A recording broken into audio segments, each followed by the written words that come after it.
So we live near the town of Liberia in Guanacaste, Costa Rica. We have been in Costa Rica about 4 years.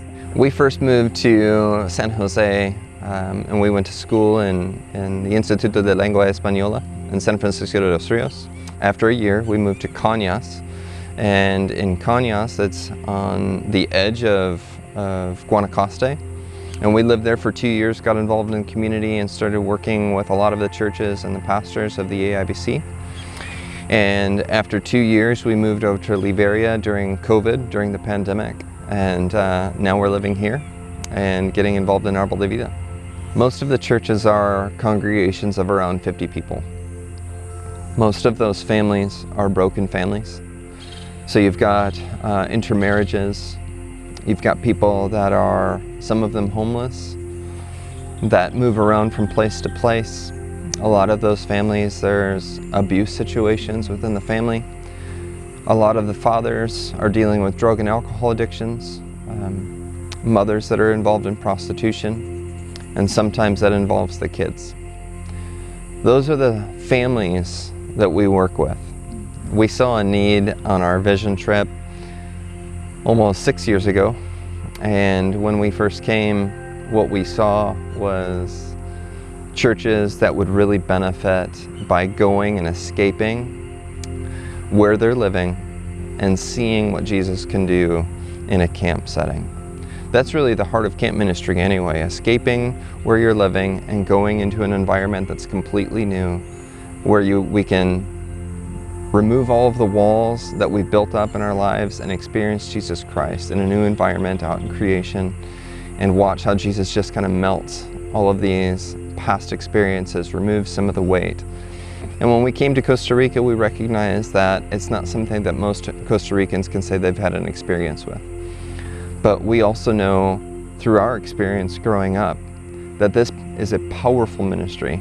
Another thing we've experienced firsthand is that in some of the churches there's actually a gospel being preached, but it's a false gospel, because we noticed it especially when COVID hit, that many of them began to fall away. Many began to, I don't want anything to do with Jesus, I don't want anything to do with the church. And they had been taught that, you know, somehow if you become a Christian, then your life is easier and you'll have better health, you'll have, you know, you're not going to have financial issues. And we've seen, especially young adults, saying, I don't want anything to do with the church. And so that is a huge need here, is preaching and teaching and investing in people's lives with the real gospel of Jesus Christ. And so it's just a need. I mean, it's a need in America, but it's a huge need here. And so when kids come to Árbol de Vida, we want them to hear the real gospel. And the gospel includes, like in James 1 says, consider it all joy, my brothers and sisters, when you face trials of various kinds.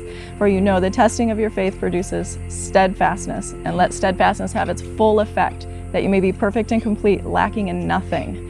And that gospel is unpopular, it is controversial, but that is a real gospel, is that when we come into a relationship with Jesus Christ, it doesn't mean that it's going to be easy. Life is really hard, but we want to offer the opportunity for people to still be living in joy, even when things are really, really hard.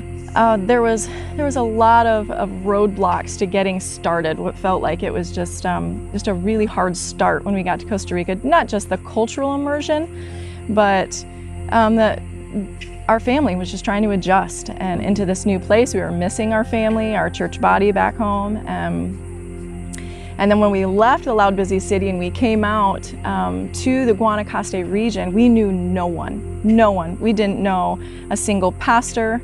And so we were trying to begin a brand new ministry, knowing no one, in a house that once again was covered with bugs. We continued to have car problems. Just learning where to buy food in a new city, let alone a new country, is just, it was really difficult. There was a lot of hard things as a family that we went through. We had snakes in our house. We had scorpions, electricity going in and out. Just a lot of things. We look back and we laugh about it, a lot of them now, but at the time it was not funny. You know, it's not just one particular thing. When you move to a new country, it's all of the little things that kind of add up and seem to just pile up on your shoulders. And unless you're you're dealing with that appropriately with Jesus in your study and just saying, Lord, take this one thing, those things mount. So dealing with the cars, that's another thing. We've had 3 different cars and just an incredible amount of money and investment into those. I wish I was a mechanic. I'm not. It's not my skill set. Well, and communicating everything in your second language. And then just making friends, right? So going out, there's 81 churches that we were ministering to in 4 different, what they call regions, but it's not the regions of the country, it's the way that they've split up their churches. So I was going and visiting lots of churches and just trying to make friends with 80 pastors. That's a lot.